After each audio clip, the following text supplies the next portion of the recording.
সন্দেশখালীর বুকেও যেন এক বসন্তের হাওয়া। দীর্ঘ 7 বছর পর ফিরল স্বস্তি। 3 বিজেপি কর্মী খুনের মামলায় অবশেষে গ্রেফতার 10 জন। আর এই খবরেই অকাল হলি সন্দেশখালীতে উড়ল গেরুয়া আবির।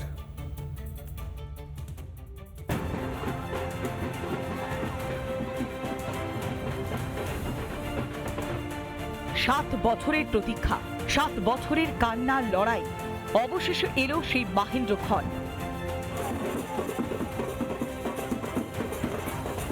খুলে গেল সন্দেশখালী ফাইলস।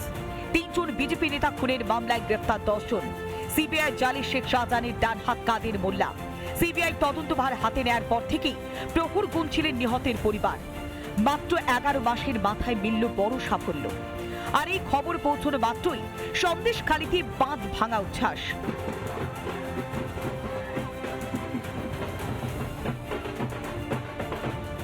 উড়ল গেরুয়া আবির, চলো বিজয় উৎসব, তাশা বাজিয়ে আনন্দের নাচ। দীর্ঘ 7 বছর পর নিহত বিজেপি কর্মীদের পরিবারের ঠোঁটের করে দেখা গেল এক চিলতে হাসি। মুখ্যমন্ত্রী মমতা ব্যানার্জি এবং তার যুবরাজ অভিষেক ব্যানার্জি এই সমস্ত এলাকায় এসে শেখ শাহজাহান, কাদের মোল্লা, সুশীল খড়বি, জিয়াউদ্দিন মোল্লাদের মতন লোকেদেরকে সমস্ত রকম সহযোগিতা করেছে এবং এই জেহাদিদের হাতে অস্ত্র তুলে দেওয়ার মূল কাণ্ডারি হচ্ছে এই অভিষেক ব্যানার্জি। নিহতদের পরিবারের স্পষ্ট দাবি, এতদিন তৃণমূলের জন্য পার পেয়ে গিয়েছিল অপরাধীরা। পুলিশ প্রশাসন হাত গুটিয়ে বসেছিল। তৎকালীন সরকার একবারের জন্য এই সিআইডি, এই প্রশাসন, এই মমতা ব্যানার্জি আমাদেরকে কোনো বিচার দেয়নি।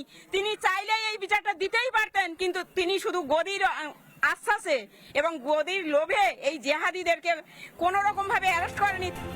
সিবিআই তৎপরতায় শাহজাহান গ্যাং গুটিয়ে কেন্দ্র। দোষীদের ফাঁসির দাবি জানিয়েছেন নিহতের পরিবার। প্রাক্তন মুখ্যমন্ত্রী যেদিন ঘটনা ঘটে সেদিন নিজেই বলেছিল যে আমার বাবারা নিজেরা গুলি করে মারা গেছে। এটা উনি নিজে স্টেটমেন্ট দিয়েছিল এবং তারপর থেকে শাহজাহান শেখের নাম ফাইল থেকে বাদ গেছে। আমাদের কেসটা প্রায় বন্ধ হয়ে গেছিল। বর্তমান মুখ্যমন্ত্রীর নিজে তত্ত্বাবধান করেছিল, ব্যক্তিগতভাবে আমাদের পরিবারের সঙ্গে দেখা করেছিল শুভেন্দু অধিকারী মহাশয়, এবং সেখান থেকে দীর্ঘ লড়াই। 7 বছর পর সন্দেশখালী জুড়ে যেন খুশির হাওয়া। সেই আত্মবলিদানের আজকের তার সুবিচার হলো। আমরা সুবিচারের আশায় ছিলাম। আমরা জানি যে একদিন না একদিন এই দাদাভাইদের বিচার হবেই। সব মিলিয়ে কিন্তু পরিবার বলছে যে তারা মমতা বন্দ্যোপাধ্যায় সরকারের আমলে বিচার পাননি। এই সরকার গঠন হওয়ার পর নতুন করে সন্দেশখালীর ফাইল খুলেছে।